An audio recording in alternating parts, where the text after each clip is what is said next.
You're watching from the south here on Telesur, from Caracas, Venezuela. I'm Carla Gonzalez. Let's begin.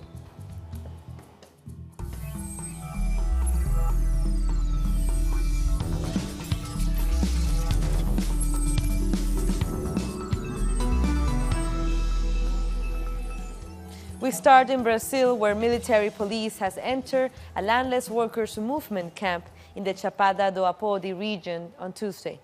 The movement has faced 4 eviction attempts in November alone. The community set up a barricade and is negotiating with the police to try to prevent the enforcement of the eviction order. Families brought out musical instruments to the barricade. Meanwhile, President-elect Jair Bolsonaro has labeled them as terrorists.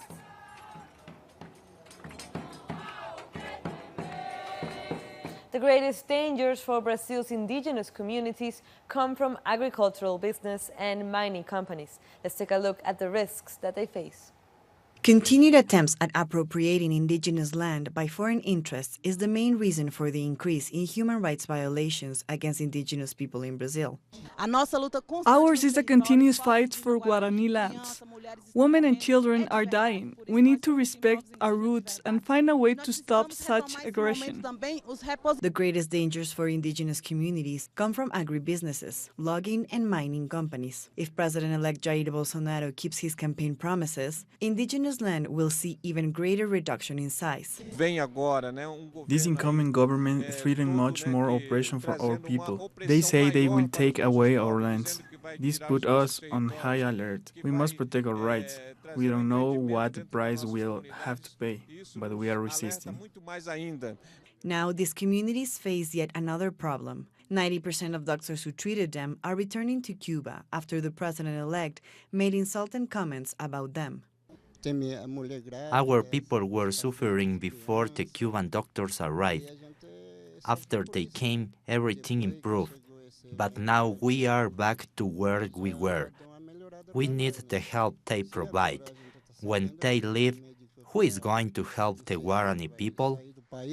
According to the latest census, almost 1 million people make up Brazil's many indigenous communities. In 2017, over 100 of them suffered violent deaths. We continue reporting on the social struggles in Brazil. Now, trade unions will take to the streets on Thursday to protest against social security and pension reforms proposed by President-elect Jair Bolsonaro. Union leaders say Bolsonaro's proposals would lead millions of workers to misery. They said the reforms are worse than those of outgoing President Michel Temer. And the outgoing President Michel Temer has signed a free trade agreement with Chile. Let's take a look at what that means for both countries. It eliminates roaming, which will allow the 500,000 Brazilian tourists who visit Chile every year and the 300,000 Chilean tourists who go to Brazil every year to better communicate. I also believe that this agreement is the fruit of a natural convergence between our two governments, and therefore between Brazil and Chile.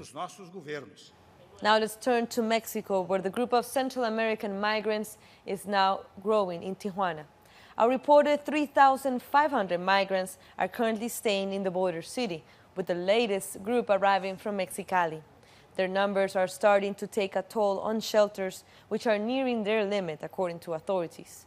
Despite these difficulties, many migrants have started to look for jobs, with authorities helping them to find new ways to survive. And the governor of Baja California has presented the figures of those Central American migrants that are currently in the Mexican state. Francisco Vega de la Madrid has asked the central government to control the flow of people. The first caravan has 5,600 people. We have 3,930 migrants in Tijuana, 94 in Tecate and 960 in transit to Tijuana. The Caravan 2 and 3 have 2,600 who are here in Baja California. These are the estimated numbers. It's also estimated that 840 people are coming, and there is also a caravan that already passed by Tapacula with 250 Honduran people. Our correspondent Pablo Perez is on the ground and has more.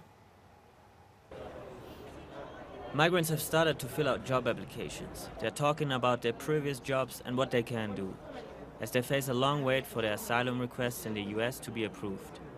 They're trying to make the most out of a bad situation, so they are looking for work in the meantime.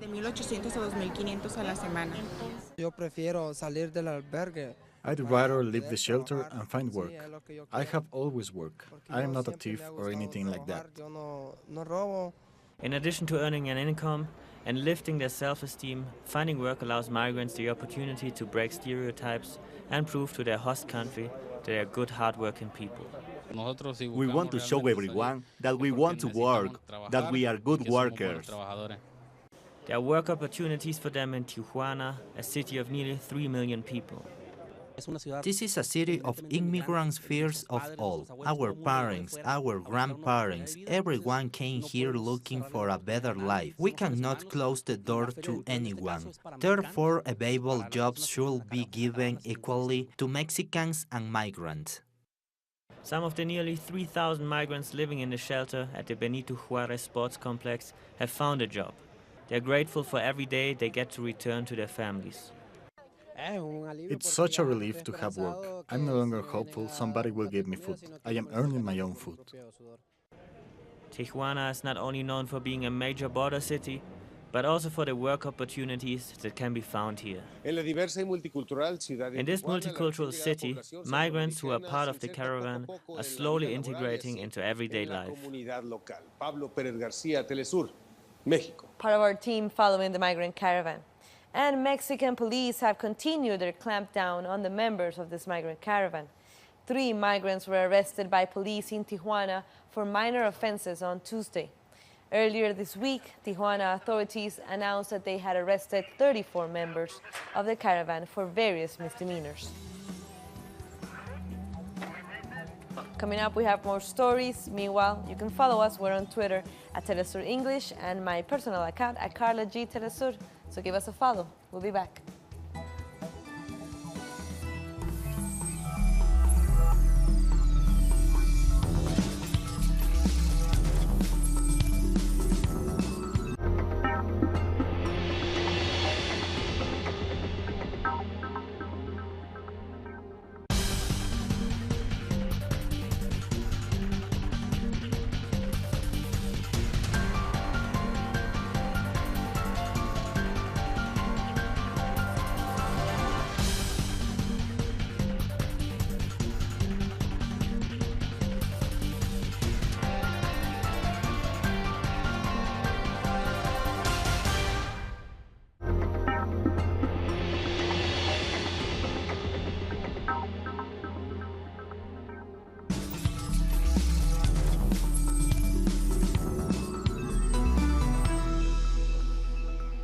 And we're back.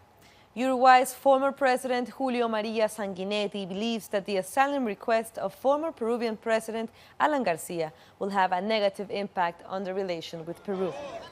There have been several protests against his request. Garcia requested it after being accused of money laundering. Sanguinetti says all of the details of the request should be considered carefully before a final decision is made.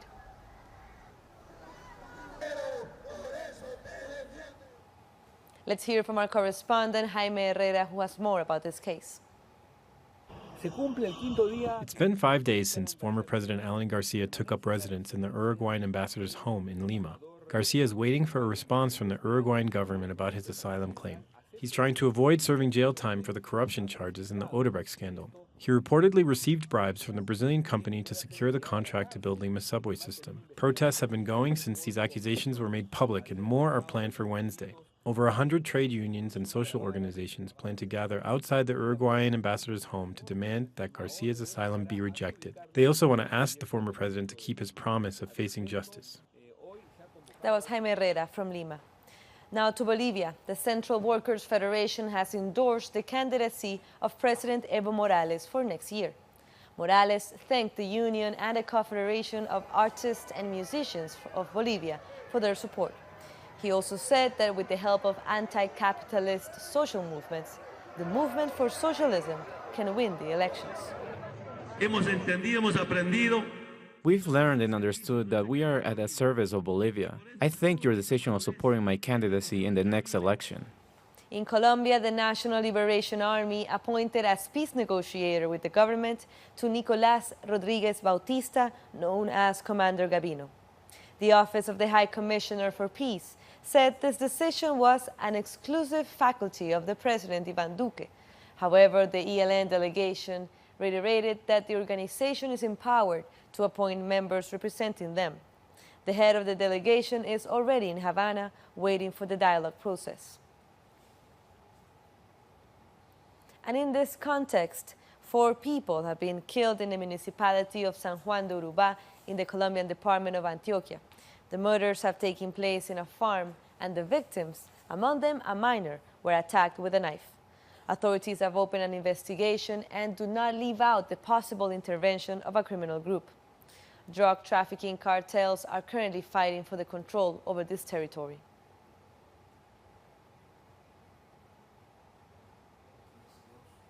More than 8 million Colombians have been forced to leave their homes due to violence. There are concerns that these figures are increasing due to paramilitary activities and government indifference. Violence continues to uproot millions in Colombia despite a peace agreement. Many are also made to endure long, drawn-out government bureaucracy, while others have made the streets their home. We need a total restoration of our rights and our land. The Colombian state is still very far away from compensating us. We always have difficulty with that issue. Joana Castillo tragically remembers how she lost her husband to extreme violence. His land is also gone, so the family no longer has a roof over their heads. Their livelihood was also stolen from them. They killed my husband in front of our children. They shot me and took away all we earned through the years. It was not too much, only a small farm with some chickens, that's all. Joanna experienced firsthand this type of forced displacement. She says now she feels as though she has been dealt a double blow by the government. We feel deceived because the state is making fun of us, victims. The state is destroying us. It is not fair. According to the victims' registry, close to 800,000 people have been forced out of the places they once called home. It's mainly happened in Catatumbo, Antioquia, Chocó, Cauca, Nariño, and Meta. We are trying to develop what the 1448 law says about victims. But we have achieved many spaces where victims can be involved. We have lost many partners in the battle right now.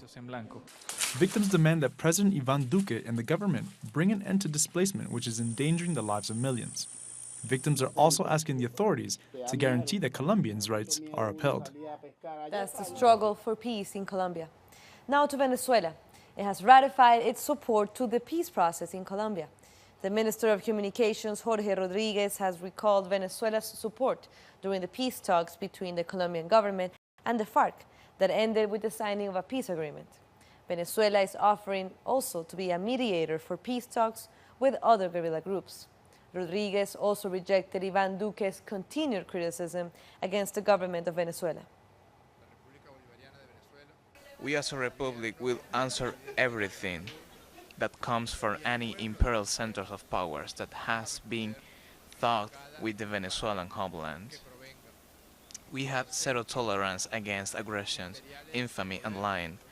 Every time this false positive appears because of the Colombian government and the centers of powers that comes from there do not exist.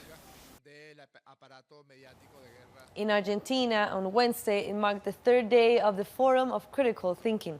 The event is taking place before the G20 meeting to be held in Buenos Aires.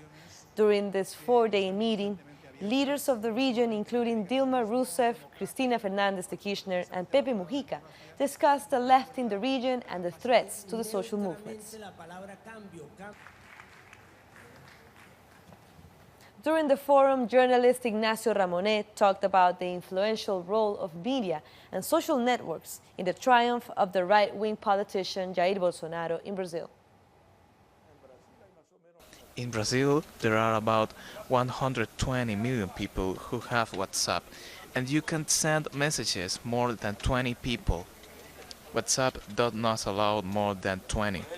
If you want to direct to 1 million people, you have to have a real cyber army. Bolsonaro apparently had the agreement with several communication companies, all that financed by companies and, in principle, illegal because the law on campaign finance do not allow this. It's estimated that several tens of millions of dollars were used to send a series of false information. And the Secretary General of the Confederation of Education Workers in Argentina has defended the right for education. She warns about the increasing threat of privatization under President Mauricio Macri. We defend education as a social right and this unfairness that we are living of privatization. There is a breakthrough in growing Latin America and in the world of the mercantilization of education. This means specifically for the parents and for our audience. It means big markets in education as a big millionaire business in the world and thinking about education business and not education as a fundamental human right and as a social good that belongs to all the citizens of the world. We take a look at Chile. 5 families have been evicted from their homes in the region of Ñuble, where a hydroelectric plant will be built. The affected families say this eviction has been illegally carried out as there was an agreement to find first a housing solution for them.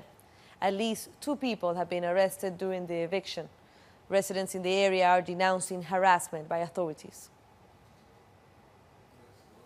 Now to the Caribbean. St. Lucia's main opposition party has filed a motion of no confidence against Prime Minister Alan Chastanet. St. Lucia's Labour Party is calling for his immediate resignation over allegations of abuse of public office, unsustainable fiscal deficit, and misuse of state finances. The opposition also raised concerns over the Prime Minister's healthcare and education policies. In Venezuela, the funeral of the diplomat Ali Rodriguez Araque is being held. The ceremony took place in the Foreign Ministry, where military honors were given to this revolutionary leader who fought against neoliberalism and defended the people's rights, as well as Latin American integration. Rodriguez Araque died last Monday in Cuba, where he served as ambassador for Venezuela.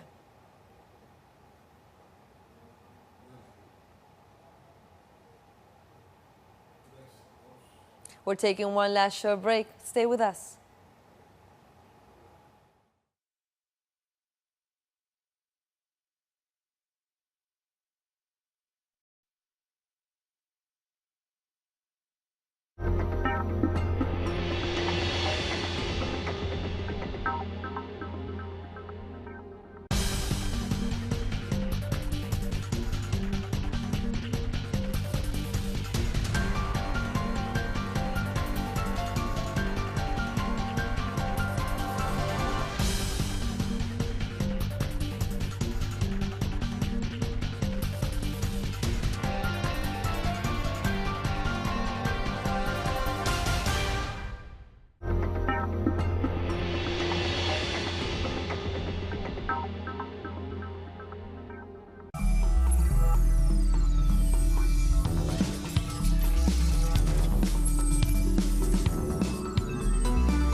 Welcome back.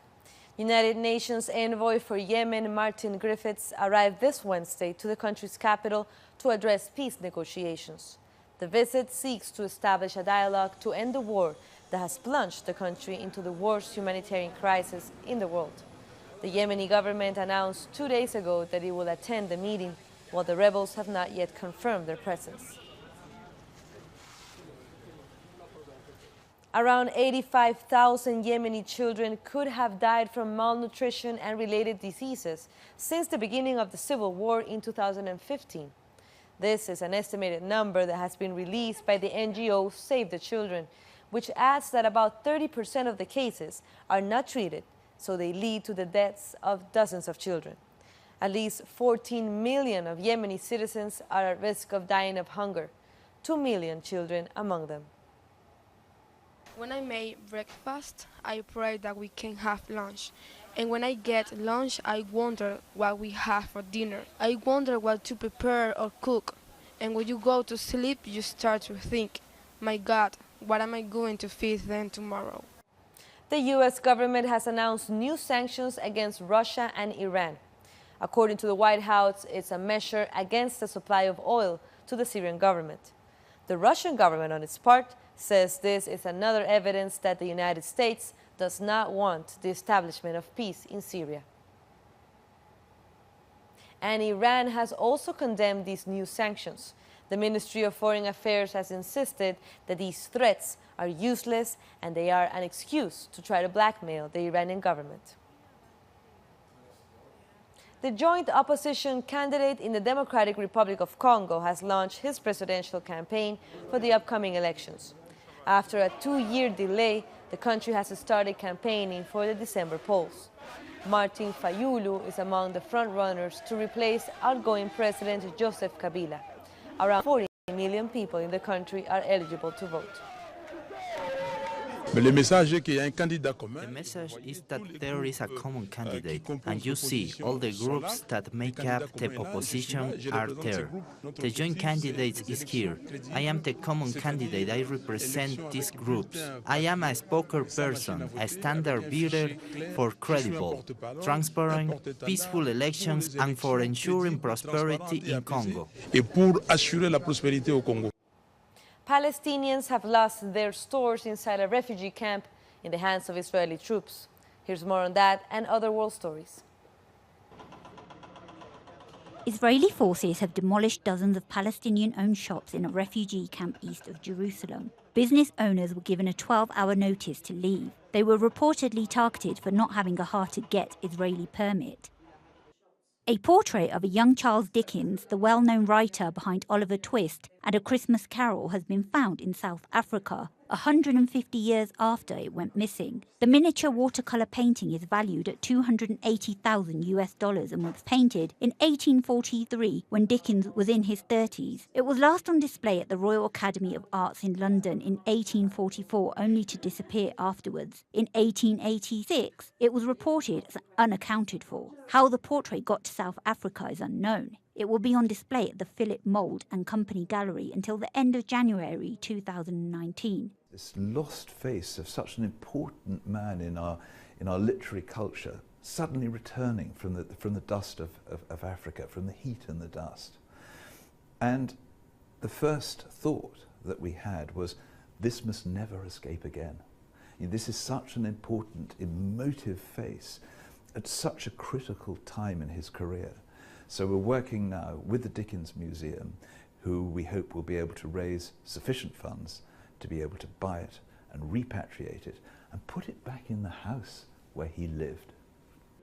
UAE and France have signed a cooperation agreement despite a lawsuit against Abu Dhabi Crown Prince Mohammed bin Zayed Al Nahyan. France's foreign minister met with the Crown Prince in Paris, who was on a 2-day visit to the country. The International Alliance for the Defence of Rights and Freedoms in France filed a lawsuit against the Crown Prince, who is also the Deputy Supreme Commander of the UAE Armed Forces. He is accused of war crimes in Yemen. That was a World News Roundup. An exhibition celebrating Michael Jackson's music opens in Paris on Friday. The organizers say it aims to bring a light to the singer's race and identity politics. And also what motivated me, and I lived for 7 years in London, so I'm very conscious of the difference on the subject of the social construction of race. In France, it's almost taboo to talk about race. It's very different culture in that regard to the British culture or the American culture. So I saw this exhibition and how it revisits the complexity of identity politics in relation to Michael Jackson was spot on to maybe trigger new debates in French culture. Before we end this show, we want to invite you to watch Telesur's exclusive interview with Roger Waters, founder of Pink Floyd.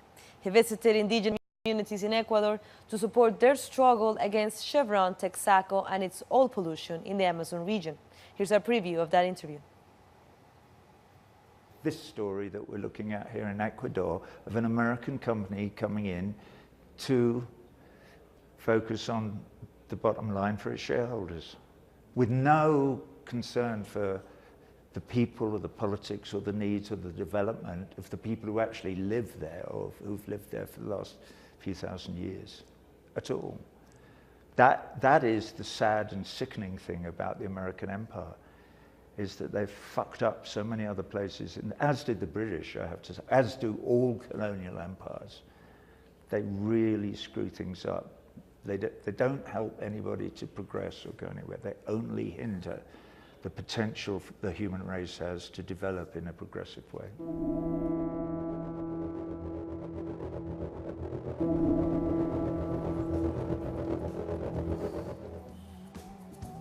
Very strong interview that you need to watch. That brings us to the end of this news brief, and these stories you can watch and read them on our website at telesurenglish.net. You can also like us on Facebook and follow us on Instagram.